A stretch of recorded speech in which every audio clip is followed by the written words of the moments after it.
Oh, g'day internet, I didn't see you there. We're working on Jason's Falcon today. This episode is going to be basically getting this thing across the line of getting it actually turned into a drift ready car. We're going to start on lifting the thing up, getting the front wheels off it, and I'll show you what the plan is for the first part of what we're doing on the car with stuff. What we're basically going to start on today, because I've got a few hours, is I want to get everything in the front end knocked out. So, long story short, we've got a lower ball joint on the passenger side which has got play in it. We've got a wheel bearing on this side that has play in it. All of the stuff, which I'll get to this stuff in a second, that we've pulled out of Jason's old grey BA Falcon, that's all been addressed. So we're going to basically change over front lower control arms, front upper control arms, front steering knuckles, rotors, knuckle assembly with the brake, the rotor, wheel bearing, all of that stuff, and tie rod ends. We are not going to change over the front struts for his coilovers for now, because Jason is still driving this thing as an everyday car. And if we do that, and I don't have time to do rear end stuff today, the car's going to be nose down, so it's going to look really weird. And changing the front struts is not really a big job. So we'll do that later on down the track, which you will see probably later on in this episode anyway. So what we're basically doing, we have front lower control arms from his other car that have got new bushes in them, new lower ball joints. The steering knuckles have got new hub and bearing assemblies in them. It's got new Bendix heavy-duty pads in the calipers. It's got Bendix DBA slotted rotors, which do have surface rust on it because I've been sitting around for a while, but that's fine. The lower arms have got bolts bolted on as a steering lock stop, and the knuckles in this section here have had 40mm taken out of them for more steering lock. And we've also got extended tie rod ends that work with the shortened knuckles.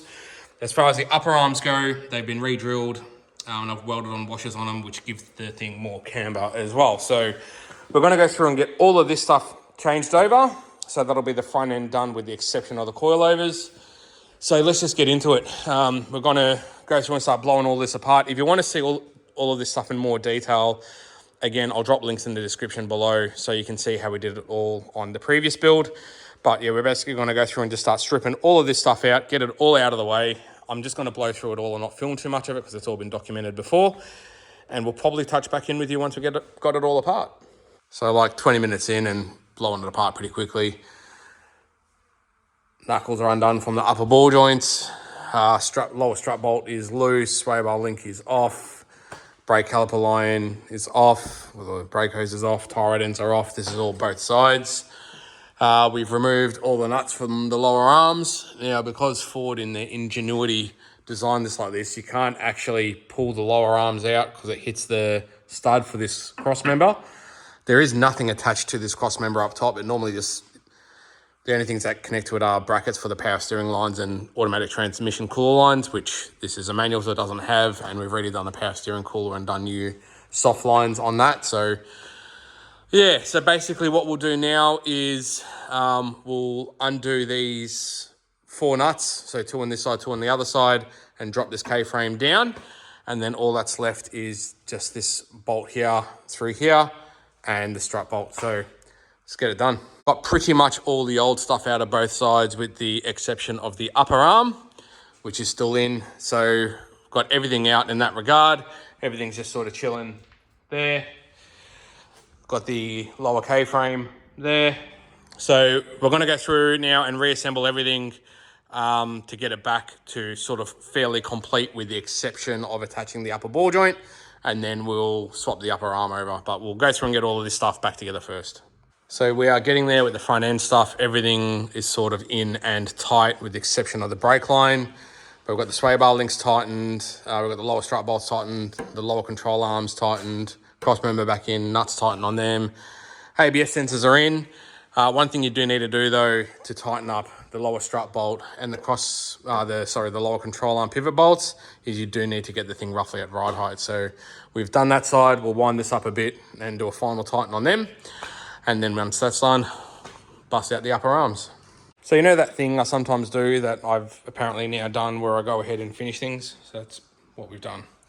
So those upper arms are in. Got all the shim plates running from the old car as well. Everything's all tightened and all together, both sides. Boom. We've even gone through and given the car a full brake fluid flush, so now our brake fluid is nice and clean. Got rid of that disgusting black stuff that was in there before. So as you can see, both of the front hubs are pointing inwards, towing in.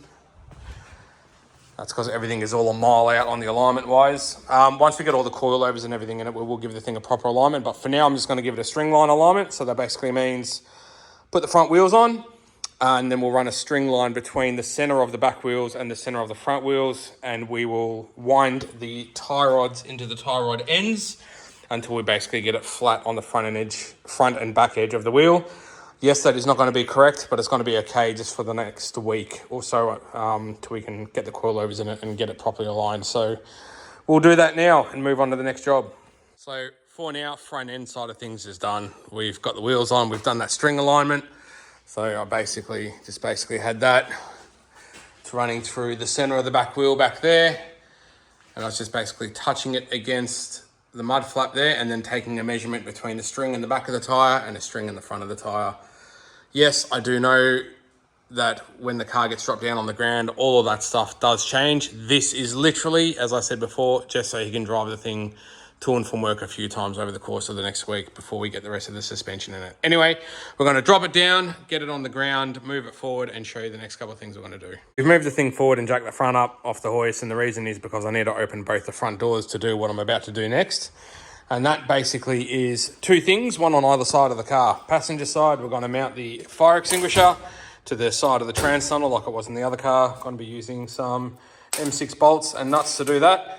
A lot of people using roofing screws to mount the fire extinguisher. Do it properly, use nuts and bolts. And then on the driver's side, we're going to mount the hydro handbrake lever the same as it was mounted in the grey car as well. So going to get both of these things screwed into the trans tunnel, and I think I'll just show you what it looks like once it's done. Alrighty, so we're pretty much all done for today. We've got our fire extinguisher all mounted. Even gave the front of the car a little bit of a vacuum.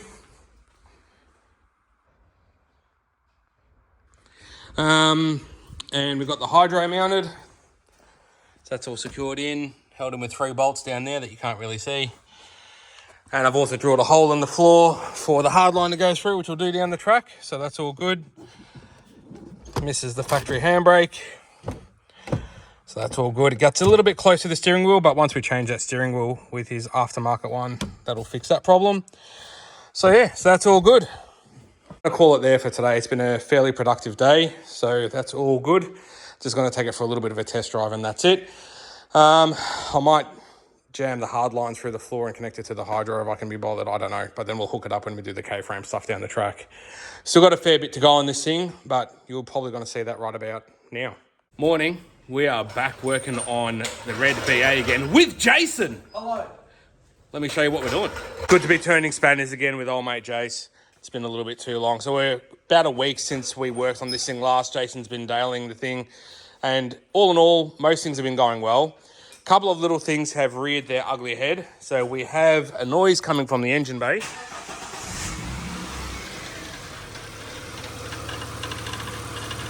So we have a noisy tensioner. So we need to address that this morning. That's my fault for leaving the cap off. And also the temperature in this thing, like the engine temperature, has been playing funny games. And what I think is going on with that is when we put the radiator in this thing, we didn't touch thermostat or water pump or anything like that. And I've got a feeling because of the amount of coolant volume that's on board now, trying to move all of that liquid, the water pump's having a bit of a hard job moving that past the stock thermostat. So we're going to put a colder high flow thermostat in it as well. So that's the second issue. And the third issue is Jason just doesn't really like this handbrake lever anymore. It's too close to the dash. It was never a fan of it when we had it in the grey BA either. That was a carryover handbrake lever from my old drift car. So we're going to try and fit this thing. It's a lot more compact, a lot smaller. It's got a nice 90 going up. So we're going to do that as well this morning. Work on those 3 issues, and then we can start with everything else. Getting through the few little niggly issues that we have found so far. Got the old tensioner off, got the old thermostat out. It's just chilling on my bench up there. Here's the new one that we're putting in. So we're dropping from a 195 degree thermostat to 180 and also going to a high flow one. So that's that. And Jason's just inside fiddling with handbrakey things, trying to get a bit of a plan together on how we're going to mount it and make it look a bit neater and a bit more user friendly. So we've got to go out to the farm and pinch a tensioner off another car out there. But I'll get the thermostat in it for now and make a plan. Got everything all back together, front of the engine again. Brand new second-hand tensioner off Jason's old drift car is on there, and the noise is gone, so that's awesome. New high-flow Calder thermostat is in, just going through and bleeding up the cooling system now. And Jason's still playing with the handbrake. We've just about figured out a plan what we're doing with that. So we'll have a little bit more of a suss and we'll show you what's happening with that. So as far as hydraulic handbrake goes, this is what we've come up with. This is the bracket that was in it before, which is significantly shorter. And we've also cut the top off and put a bigger top on. Got the new lever mounted on there. And we're going to go basically brake line in from the master cylinder into this fitting and then out to the rear brakes from here. So the old one, we had a reservoir and just one outlet, which was T-piece into the rear brake line. It did work. If you saw the original build, we did say that we weren't happy with it because the foot brake was really, really doughy. So this way, it should be a lot safer. The brakes should work as they should, and it just should be gooder. So we'll get this mounted in the car and start plumbing it.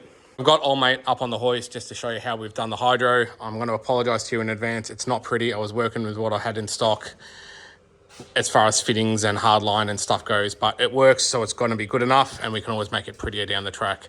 So we've basically got a hard line from the from the ABS module for the rear brakes. It sort of goes down here. We've taken it out of here. We've cut the line. It goes into an inline fitting. Hard line that goes up over the trans tunnel, through the floor, up into the hydro, and then there's another hard line that comes out of the hydro, through the floor, back down through here, and then goes onto the circuit that goes to the back brakes. So now we've got foot brake for back brakes and we've got hydro for back brakes, rather than T-piecing and having it all mushy and doughy and not really happy and not really safe like we did before. This way is a lot better. Maybe down the track we'll clean it up, make it look a bit prettier, but that's that. So we're just throwing the back wheels back on now, and then we'll drop it down and start on the next thing. So last job on Jason's BA for today is we're going to fit his roll cage. So this is an AGI roll cage, it's half cage, and then we made up our own side intrusion bars for it, which are on the floor down there. So we're going to go through and fit this. We did film this on his other car, so we're not going to film too much of this. I'm just going to go through and sort of get it done and get it knocked out and get this thing one step closer to being drift ready, because literally in less than 36 hours, we need to be on the road heading to Melbourne for a Vicdrift Members Day. So we are quickly running out of time. We're going to get this done today and then try and smash out literally everything else tomorrow. So we've got everything sort of roughly mocked up where it needs to go for the roll cage. It's all sort of loosely bolted together with bolts just sitting in where they need to be. Got the holes drilled and the bolt started in the wheel arches. Haven't drilled anything for the center yet, but we've just marked where we need to cut the carpet for the side intrusion bar brackets. So we'll pull the intrusion bars back out, cut the carpet, get them started, drill those, get those started, and then done. Fantastic, the cage is pretty much done. Everything's all in. Cut the carpet for the bottom mounts. We haven't put the side bolsters back in for the back seat because obviously that's right in the road. Maybe Jason will play around with that down the track. But he's happy to have a back seat in it with the cage. I don't know why. You can't take back seat passengers, but side intrusion bars are in. They're all painted as well. All looking good. Jason's in there making car noises. We're going to chuck it up on the hoist now and just chuck some silicone around all of the base plates for the cage just to make sure that's all sealed up. And then that's it for today. Done. Got all of our plates sealed and painted. All looking good. That's going to do us for today. We'll catch you back here tomorrow. We have to get this thing done tomorrow because Saturday we do need to be on the road. Getting down to the wire a bit now, but we have got heaps done today, so we're looking good. Rightio, we're back. Goal for today is to finish it tomorrow. We need to be on the road heading to Melbourne. which is Saturday because we've got the Vicdrift Members Day on Sunday. So yeah, today we need to go through and do everything. Last night Jason did a couple of things, including putting some stickers on it. So he's describing exactly what the car has now. Wow! I realised I didn't show you last night how the hydro turned out inside the car. So that's it. So it all looks fairly neat. The only thing we don't like is this fitting here. So we're going to order a 90-degree fitting for that to have that hard line sort of going through here rather than looping over, but doesn't get in the way of anything. Jason also put his steering wheel on it last night too. So inside the car is all looking race car-ish and is pretty much done for now. But today we are going to start on rear end by swapping the whole rear K-frame over. But the issue is we don't have the K-frame here. The K-frame is actually still in this flopping thing. So, yeah, we need to get this thing out. You've seen plenty of videos of me removing K-frames and stuff in the past. There's a couple of them on my channel. Make sure to check them out if you haven't seen them. But we're going to struggle with this thing and try and get this thing out. Jason's got most of the exhaust off as well, because that is also on the cards to change over if we have time. So let's just crack into it. This is fun. Hello, Jason. Hello. Oh, well, it's all unbolted, but we can't get it out because it's hitting the car. So we're going to try and drop the nose of the car on the deck and see if that's going to help. And it's out. So just a quick recap of this thing. So this thing's got new Nolothane blade arm bushes. All the diff bushes have been done with Nolothane as well. It's got new rose joints in it. It's got an M80 410 mini spool diff. And coilovers already in this thing as well. It's got slotted rotors on the back. It's got Bendix Ultimate pads and the calipers. So we're basically going to drop the whole K-frame out of the other car and fit this one. Made it back to mine. Jason's working on getting the front struts out so he can get his front coilovers in. And I'm going to quickly work on trying to repair the trailer because the suspension mount left the chat on the drive. So I'm just going to try and re-weld this or something. But yeah, we'll just keep cracking in. Front coilovers are in, success. Jason is currently rolling the front guards to make way for his wider offset 18s that are gonna go on the front. It's gonna look like Christmas with these succulent Chinese wheels. So we'll get the front done and then we can lift it up and start tearing through, getting the K-frame out. I'm just going through and removing some stuff off this that we don't need. So I'm gonna take like the handbrake cables and stuff off that we just cut and a few other bits and pieces. Oh, and I fixed the trailer. Front end is finally all done with everything. We've even put an under tray on the bumper bar. So that's all well and good. Now we'll start busting out this K-frame. Well, it's not even lunchtime yet and we've got both cradles out of the car. So we just need to try and figure out stuff on how we're gonna do things. This is gonna get very dodgy, so I'm not gonna film it because I don't want you people to judge me. But we've got a couple of hours before this thing's got to go down the street to get the alignment done, so we need to crack on. Just don't ask, okay? Just don't ask how we did it, but we did it. Now we've got to get this in. Boom ski, we are pretty much there, people. K-frame's in. Jason's just putting the brakes on now, the calipers on. We've just got to plug the ABS lines in. I've pulled the drain plug on the diff. Just draining the diff oil. Not necessarily dirty because it is a new diff. But thought we'd do it anyway. That way every fluid in the car is new. So yeah, looking pretty good. We are getting to the tail end of this thing now. Jason's just painting up his brakes so they're pink to match his partner's handbag.